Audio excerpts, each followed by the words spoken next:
এখানেই দেখতে পাচ্ছেন একটি পাত্রে রয়েছে পাউরুটি। আজকে পাউরুটি দিয়ে বানাবো গজা। আমরা তো ময়দা দিয়ে বানিয়ে গজা খেয়েছি, একবার পাউরুটি দিয়ে গজা বানিয়ে দেখবেন, একদম পারফেক্ট গজা তৈরি হবে। প্রথম থেকে শেষ পর্যন্ত দেখতে থাকুন কিভাবে বানাচ্ছি, আশা করি আপনাদের ভালো লাগবে। কেটে নেব, এর যে সাইডের অংশগুলোকে কেটে বাদ দিয়ে দেবো।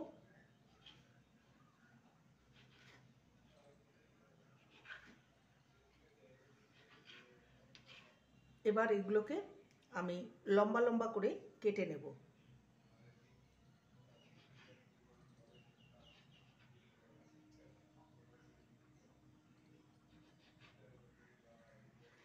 এইভাবে প্রত্যেকটা পাউরুটিকে কেটে নেব।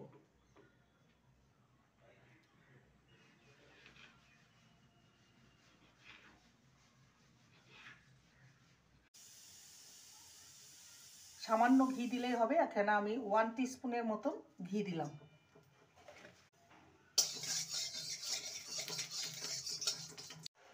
ঘিটাকে ভালো করে মেল্ট করে নিয়েছি। এবার পাউরুটির টুকরোগুলো ছেড়ে দেব। লো ফ্লেমে ভেজে নিতে হবে। লো ফ্লেমে ভেজে নিতে হবে।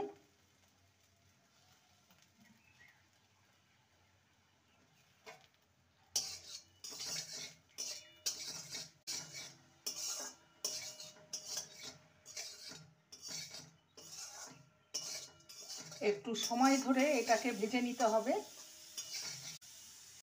পাউরুটিগুলোকে মিনিট 5-6 ভালো করে নেড়ে নিয়েছি, দেখতেই পাচ্ছেন।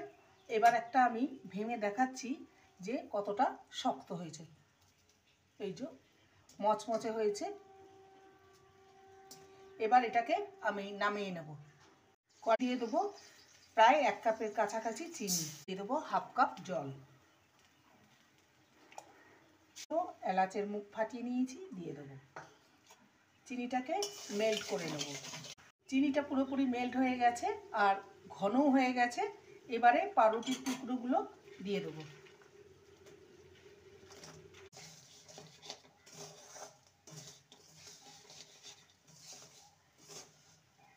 ভালোভাবে মিশিয়ে নেব। পাউরুটির গায়ে মিশে গেছে, দেখতেই পাচ্ছেন। এটা রেডি হয়ে গেছে। এবার একটি পাত্রে নামিয়ে নেব। পাউরুটি দিয়ে তৈরি একটা আপনাদেরকে দেখাচ্ছি যে কতটা সুন্দর হয়েছে। পাউরুটির কাঠি গজা দেখতেই পাচ্ছেন কতটা সুন্দর হয়েছে, বোঝাই যাবে না এটা পাউরুটি দিয়ে তৈরি।